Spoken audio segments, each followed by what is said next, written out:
Ok, ahora hablaremos un poco de campos conservativos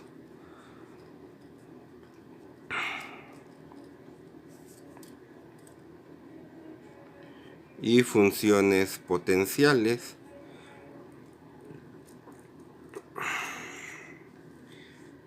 Ok, entonces, pues la idea, bueno, supongamos que tenemos el plano y tenemos la trayectoria de un punto A un punto B. Nos gustaría saber, bueno, nos gustaría calcular la integral de línea de una función respecto a esta trayectoria, pero pues nos gustaría saber cuándo o en qué tipo de o en qué tipo de campos vectoriales o escalares no me va a importar el caminito que siga la integral. Quiero que la integral sobre la curva violeta sea igual a la integral sobre la curva roja. Y pues resulta conveniente que algo así pase, que esta se le da nombre, ¿no? Y entonces dice si la integral de línea sobre c de f punto dr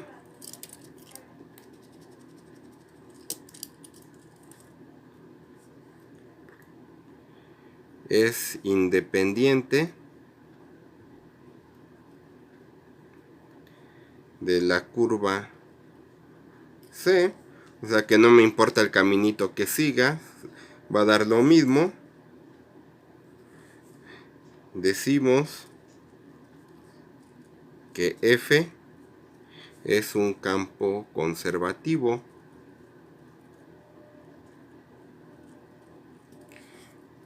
Y bueno, esto pues en el dominio.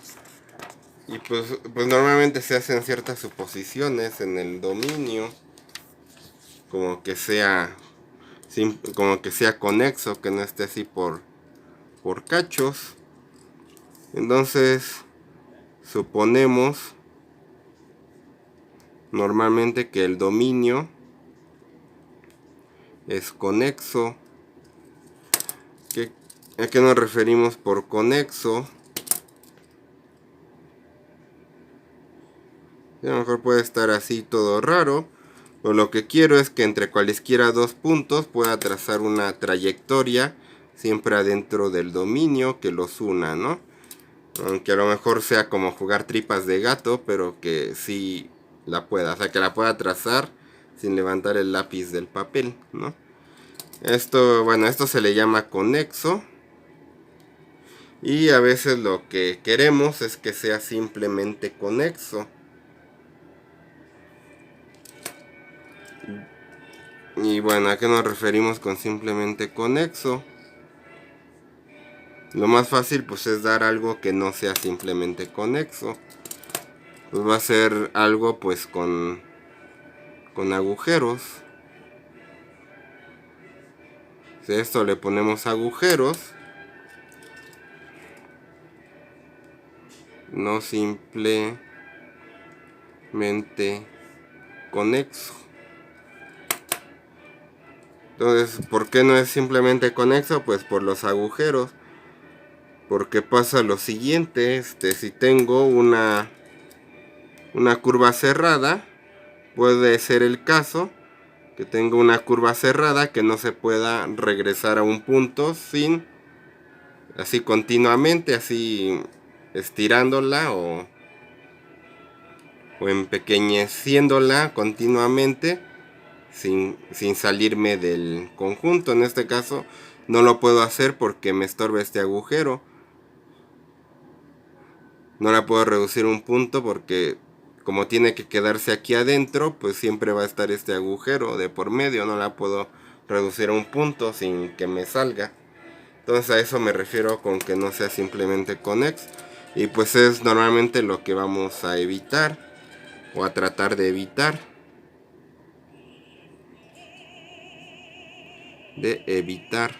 Tratamos de evitar esto.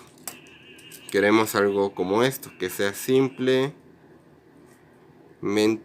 conexo. Ok, bueno, entonces,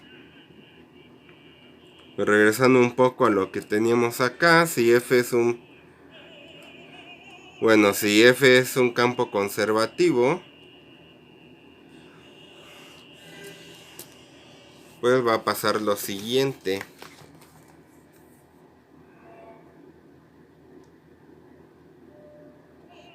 O bueno, pues va a pasar lo siguiente. Como es independiente de la trayectoria, solo me va a importar lo que valga la función en B y lo que valga la función en A. Y la integral de línea pues se calcula muy fácilmente, ¿no? Entonces parece una definición previa que dice que si F es un campo, bueno, definido pues en un dominio simplemente conexo, bueno, ya no lo pongo, y resulta que esta F es el gradiente de una función para alguna función escalar,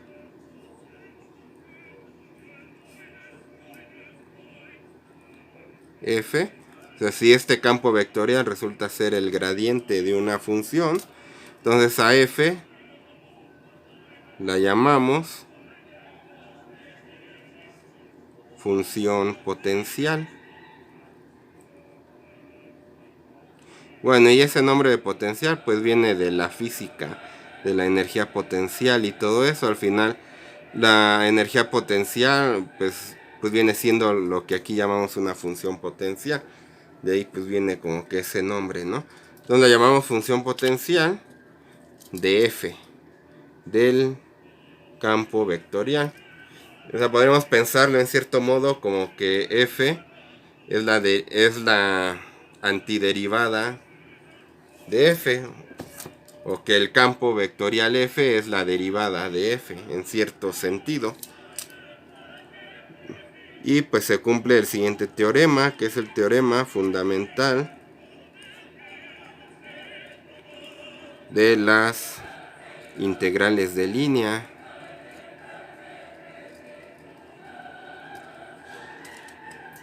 Entonces, bueno, si tenemos una curva, si C es una curva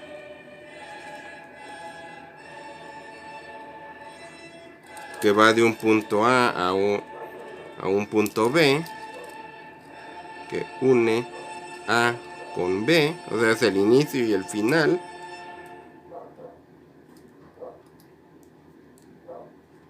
Y F es una función escalar,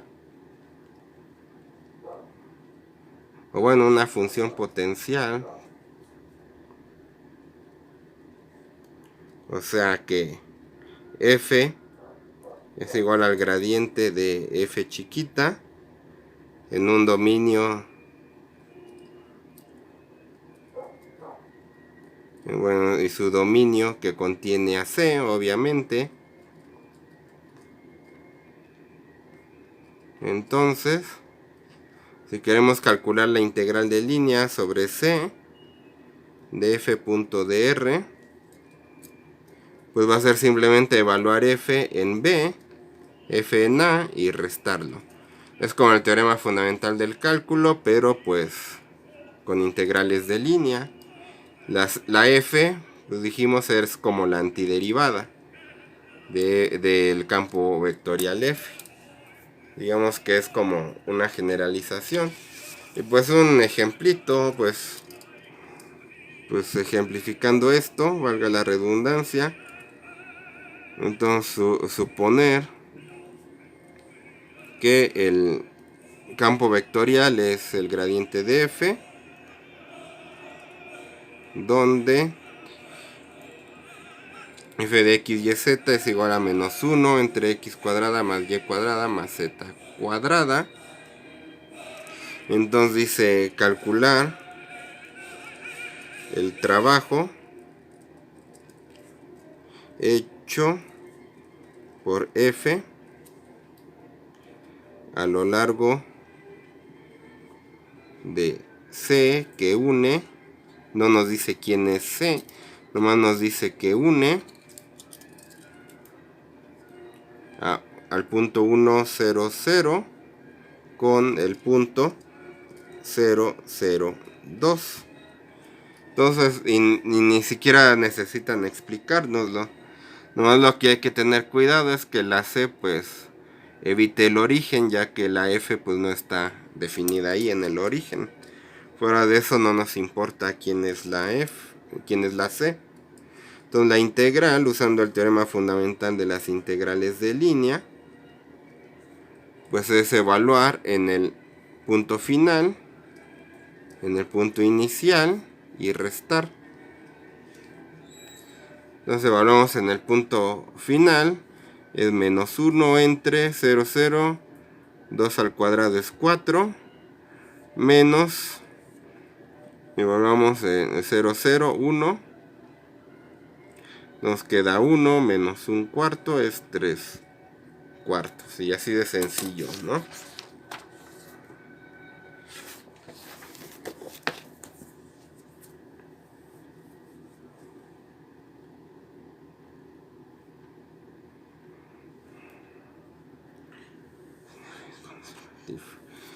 Bueno, ¿qué más? Y bueno, pues tenemos un teorema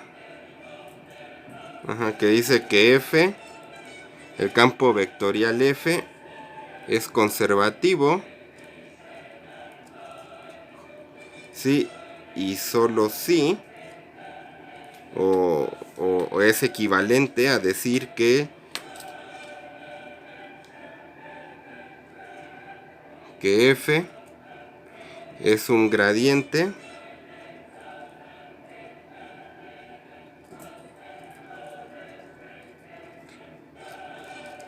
para alguna función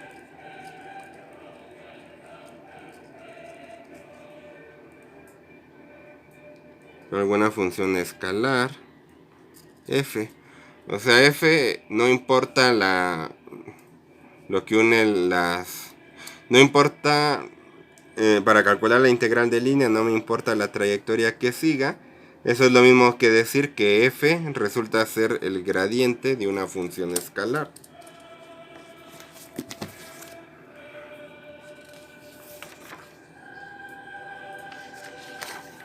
Y bueno, ¿cómo identificamos si una función es conservativa o un campo es conservativo?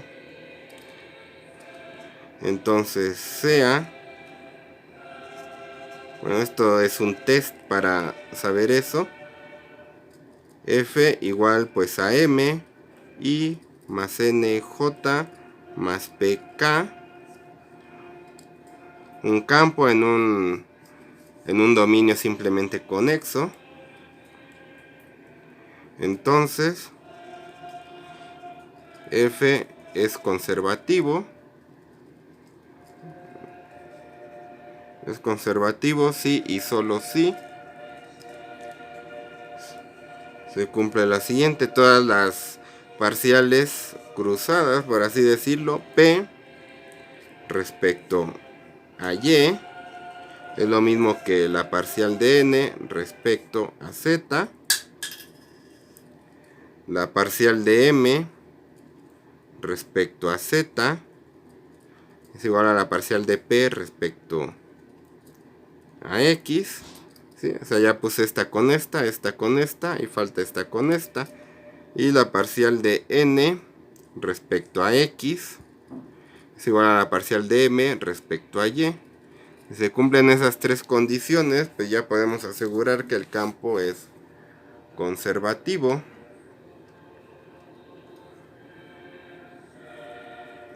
Entonces vamos a hacer un ejercicio de esto.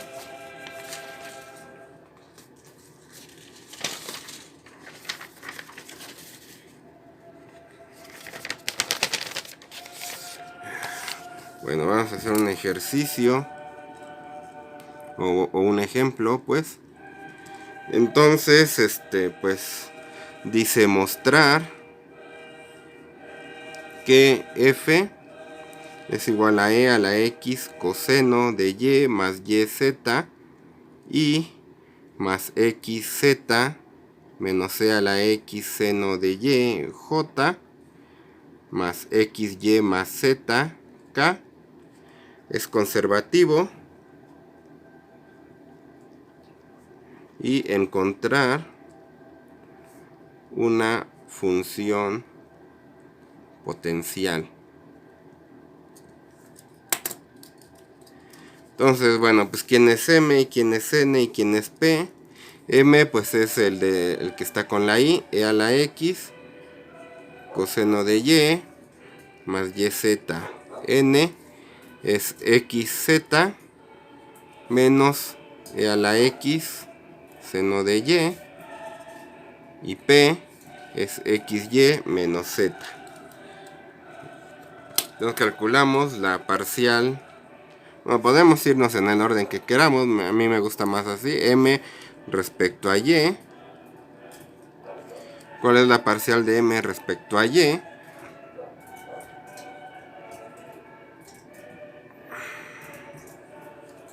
Es pues e a la x es una constante, derivada del coseno es menos seno, la derivada de esto pues es z, ¿no?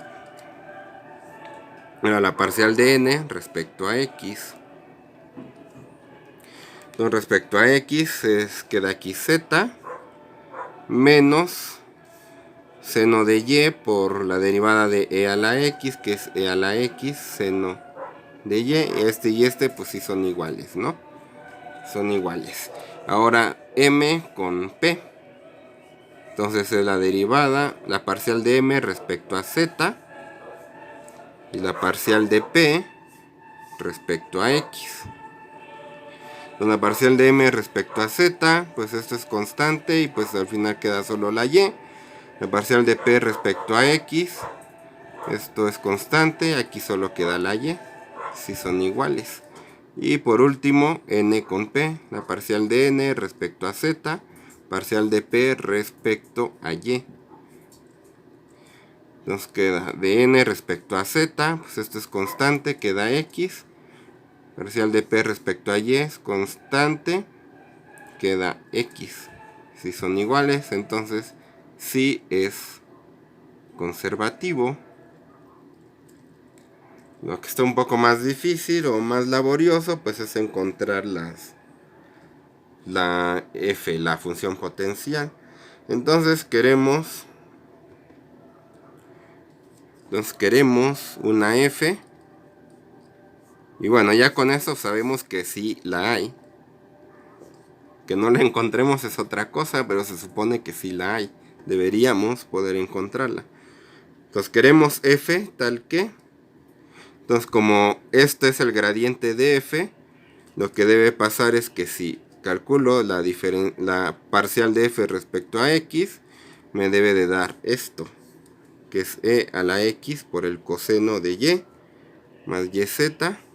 Si calculo la parcial de f respecto a y, me debe de dar esto, xz menos e a la x seno de y. Y la parcial de f respecto a z es xy más z.